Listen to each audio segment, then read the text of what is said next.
Imaginez que vous avez le choix entre deux files. Vous choisissez une file et Bardaf, c'est de nouveau la file lente. Costume, cravate et accent bruxellois, le professeur de physique à l'ULB Fabrizio Buccella est devenu une star des réseaux sociaux. Il y a des gens sur le TikTok ou autre qui disaient ben non, il a fait un montage, c'est pas possible, il a coupé, il a mis son truc, il a renversé. Mais non, non, c'est un paradoxe mécanique. 200 000 abonnés sur Instagram, il vulgarise la science en 1 minute 30 avec des expressions bien à lui. Le Salucus, il est venu à la première vidéo. Je ne savais pas comment finir la vidéo, je dis bah voilà, Salucus. Cet Xellois pur et dur est passé par la présidence de la Fédération des étudiants francophones, la politique et l'œnologie. Aujourd'hui, il nous fait découvrir son univers et le côté fun de la science sous nos yeux ébahis. Seduta? No, un po' stanca. Sì, brava, seduta. Brava, bravissima, bravissima. Allora, adesso questi qua che ti piacciono. Dunque è tanto. Pronta? Vai, bravissima, bravissima. Ah ben, voilà. Alors ça voilà, on est chez moi. C'est là que je ponds mes chroniques ou mes bouquins. Ici que j'ai sorti quand même pas mal d'objets mathématiques. Ça par exemple c'est un gyroscope. Il va pointer sur le même axe.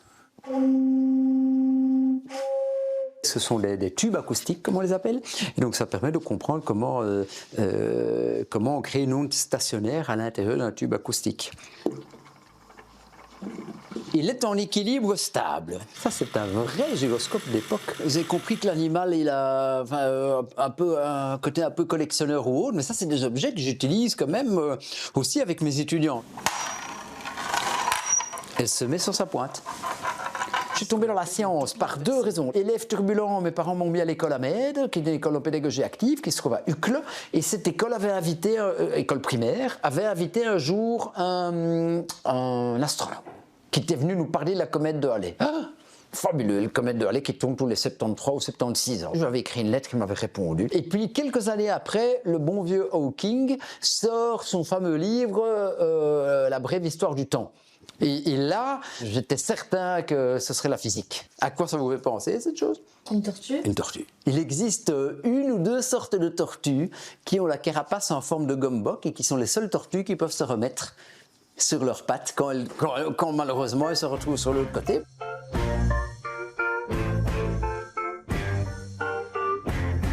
Là, il y a tous mes bouquins aussi, mais alors ça déborde, hein. Les bouquins prennent de plus en plus de place. Je vais acheter 500 livres par an, donc à un moment donné, vu que je ne sais pas pousser les murs. Ça, c'est les bouquins sur la logique, ça, c'est le bouquin sur la théorie des jeux, ça, c'est les bouquins de Hawking, ça, c'est un gros compendium de mathématiques. Alice au pays des merveilles, Lewis Carroll, il y a énormément de paradoxes logiques là-dedans. Allô, Mathilde? Est-ce que tes expériences, c'est des thèmes vraiment différents ou bien il y a un truc qui se rapproche un peu Écoute, je les ai ici devant moi. On va faire le gyroscope, on va faire des toupies, on va faire des culbutos, des points d'équilibre. Super, merci beaucoup. Oui, ciao Mathilde. Oui, ciao, ciao. Vous êtes sollicité de partout pour des Mais expériences? oui, mais en fait, c'est l'RTB, mais on organise la Pigeon Academy. On a été sauvés parce que là, au départ, on devait aller à Liège pour faire cette Pigeon Academy. Là, on l'a fait à Riers. Alors, étant un bon bruxellois casanier, j'aime beaucoup aller à Liège, mais si je peux juste prendre le tram et aller à Riers. J'ai besoin des craies, j'ai besoin du tableau. Voilà. On va faire une vidéo, ou deux vidéos. Bon, peut-être qu'une vidéo parce que je suis pas sûr qu'on ait le temps. Et voilà. XL, c'est un peu votre QG, quoi. Oui, moi je suis XLois d'adoption. Depuis quand je suis arrivé d'Italie avec mes parents, j'habitais XL. Je n'ai jamais bougé d'XL. Bon, par ailleurs, l'ULB est à XL, donc ça facilite un peu la vie. Et donc oui, je suis un XLois et fier de l'être.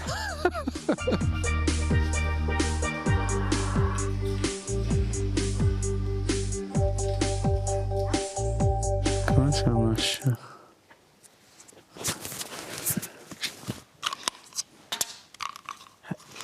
Je pense qu'on est les derniers des Mohicans encore dans les cours avec les craies.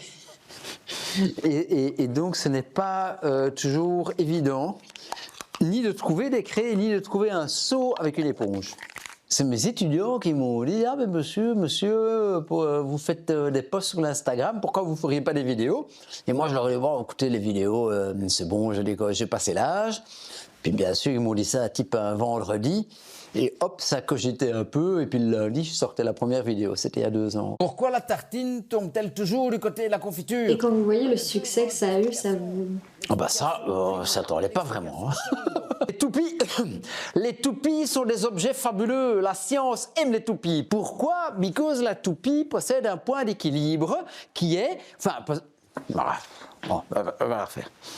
On refait tout.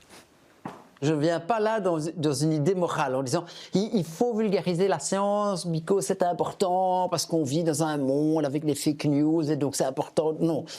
Moi, je le fais parce que ça me fait plaisir. Je prends mon pied à dire bah, tiens, une toupie, comment ça fonctionne? Bah, ça me fait plaisir de parler de la toupie. Démonstration sous vos yeux ébahis. Voilà. Alors, on voit que la toupie est sur son point d'équilibre instable. L'astuce, c'est qu'en tournant, la toupie crée une force de frottement. Les 3/4 des idées viennent du fait que je passe les 3/4 de mon temps à bouquiner. Et donc, à un moment donné, tac, tac, tac. Donc, il y a un côté un peu geek et monomaniaque. Bon, les toupies, je pourrais passer des heures à faire des toupies, hein, mais bon, après, ça reste une toupie. Et la tristesse, c'est que depuis tout à l'heure, j'étais en train de me dire, quand cette affaire est terminée, je vais me prendre une petite frite à Faget.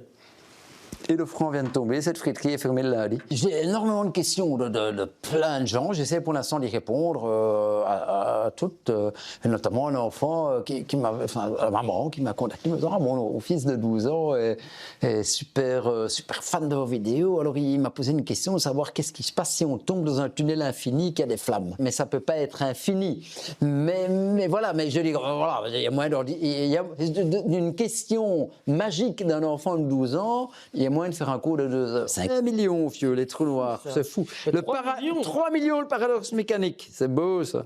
Vous avez ici un paradoxe mécanique qui viendrait, dit-on, du grand Galilée. Si je le mets en bas, il bouge, il remonte la pente. Celle-là, elle est quand même... le code remonte. Et Mathieu, pourquoi elle a bien fonctionné selon vous?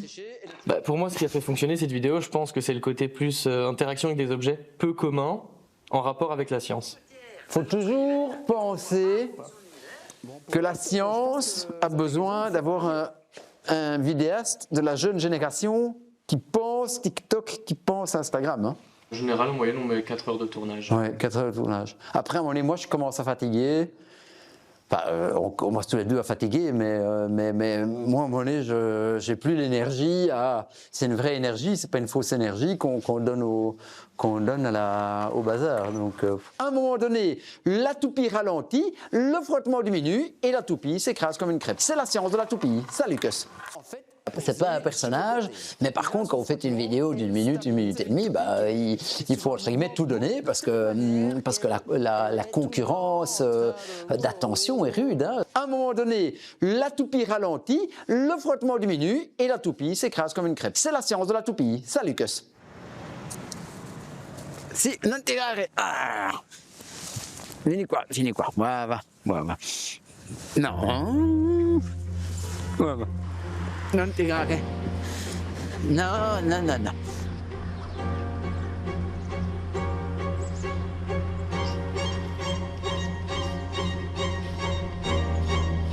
Bon, en général, je parle seul en italien, mais ça, je vais vous épargner ce morceau de ma vie.